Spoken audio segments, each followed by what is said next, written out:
Hi అండి, అమ్మ YouTube ఛానల్కి స్వాగతం. సో ఇవాళ వీడియో ఏంటంటే గోంగూర మటన్ కర్రీ ఎలా ప్రిపేర్ చేయాలనేది మీ ముందుకు తీసుకొచ్చేసాను. చాలా టేస్టీగా ఉంటుందండి. ఒకసారి ఇలా ట్రై చేయండి. ట్రై చేసేలాగా కామెంట్ చేయండి. సో నేనైతే హాఫ్ కేజీ వరకు మటన్ తీసుకున్నాను అండి. చక్కగా వెడల్పైన ఒక కుండ తీసుకున్నాను. సో మటన్ని దాంట్లో వేసేసుకుని చక్కగా పసుపు, ధనియాల పొడి, కారం, అల్లం వెల్లుల్లి పేస్టు, సో తగినంత సాల్ట్, సో తగినన్ని వాటర్ వేసుకొని 20 మినిట్స్ వరకు బాయిల్ చేసుకోవాలి. సో బాయిల్ అయిన తర్వాత చక్కగా మనం ఇప్పుడు ఒలిచిపెట్టుకున్న గోంగూర 2 కట్టలు తీసుకున్నాను అండి, గోంగూర కట్టలు. సో దాన్ని శుభ్రంగా కడుక్కొని పక్కన పెట్టుకున్నాను. సో ఇప్పుడు ఆ గోంగూరను కూడా మటన్లో వేసేసుకుంటున్నాను.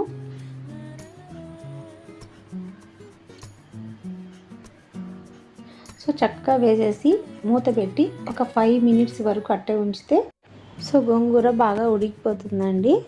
సో ఇప్పుడు పెద్ద సైజు ఆనియన్ ముక్కలు కట్ చేసుకున్న 1 కప్పు వరకు తీసుకున్నాను. 2 పెద్ద సైజు టమోటా ముక్కలు కూడా వేసుకొని చక్కగా కొంచెంసేపు బాయిల్ చేసుకున్నాము. బాయిల్ చేసుకున్న తర్వాత చూస్తున్నారు కదా, ఇప్పుడైతే పైనంతా వాటర్ అంతా వచ్చేస్తుందండి. సో ఒకసారి బాగా కలుపుకున్నాము. సో ఒక 5 మినిట్స్ వరకు మళ్ళీ సో ఈ లోపల మనము మసాలాని ప్రిపేర్ చేసుకుందాము. సో నేనైతే 1 స్పూన్ మిరియాలు, 1 లవంగాలు, 4-5 తీసుకున్నానండి. పట్టా కొంచెము, సాజీరా కొంచెము, ధనియాలు 2 స్పూన్ తీసుకున్నాను, 1 ఇలాచి తీసుకున్నాను. సో అనాస పువ్వు కూడా 1 వేసుకున్నాను. సో చక్కగా కొంచెం ఒక 2-3 డ్రాప్స్ ఆయిల్ వేసుకొని చక్కగా ఫ్రై చేసుకోవాలి. సో ఈ మసాలా మనము ఎక్కువ క్వాంటిటీలో మసాలా చేసుకొని ప్రిపేర్ చేసుకుంటే సో మనకి 1 మంత్ వరకు నిలువ ఉంటుంది. సో మనం దేంట్లోనే సరే చికెను, మటను, ఏ నాన్ వెజ్ ఐటెంలో కూడా ఈ మసాలాని యూస్ చేసుకోవచ్చు. సో చాలా బాగుంటుంది.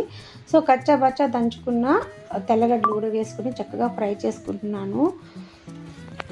సో మంచి ఫ్లేవర్ని ఇస్తుంది. సో టేస్ట్ కూడా చాలా బాగుంటుంది. సో ఇప్పుడైతే ఫ్రై అయిపోయింది కదా. సో ఇప్పుడైతే మనము మిక్సీ చేసేసుకున్నాము, చక్కగా పౌడర్ పట్టుకున్నాము. సో ఇప్పుడైతే మనకి ఆ మటన్ గ్రేవీ అయితే రెడీ అయిపోయిందండి. సో దాంట్లో నేను కొంచెం సాల్ట్ వేసుకుంటున్నాను. సో మనం ఫస్ట్ ఉడికేటప్పుడు బాయిల్ చేసేటప్పుడు మాత్రమే వేసాం కదా. సో ఇప్పుడు గోంగూర వేసాం కాబట్టి కొంచెం పులుపు వల్ల మనకి కారం అనే టేస్ట్ తగ్గిపోతుంది.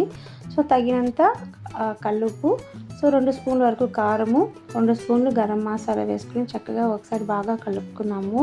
సో బాగా కలిపితే ఏంటంటే మనకి గోంగూర కూడా మెత్తగా మ్యాష్ అయిపోతుంది. సో ఇప్పుడైతే మనము ఈ కర్రీని తిరగమాత అయితే పెట్టుకుందాము. సో నేనైతే 1 కళాయి తీసుకొని ఆయిల్ వేసుకుంటున్నాను. సో సన్నగా పొడవుగా కట్ చేసి పెట్టుకున్న ఆనియన్ ముక్కలు వేసుకొని చక్కగా బ్రౌన్ కలర్లోకి వచ్చేదాకా ఫ్రై చేసుకుందాము. కొంచెం కొత్తిమీర తురుమును కూడా వేస్తున్నానండి.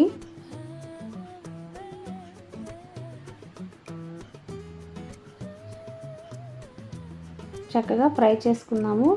చూస్తున్నారు కదా, బ్రౌన్ కలర్లోకి వచ్చిన తర్వాత ఇప్పుడు మనం ఉడకబెట్టుకున్న మటన్ గ్రేవీని చక్కగా వేసేసుకోవడమే. సో చూస్తున్నారు కలర్ అయితే ఎంత బాగుంది కదా. సో దీని దోశలోకి, అన్నంలోకి, ఇడ్లీలోకి, దేంట్లోకైనా కాంబినేషన్ చాలా బాగుంటుంది. సో మనం మిక్సీ పట్టుకున్న మసాలా ఉంది కదండి. సో నేనైతే 2 స్పూన్ల వరకు వేసుకుంటున్నాను లాస్ట్లో.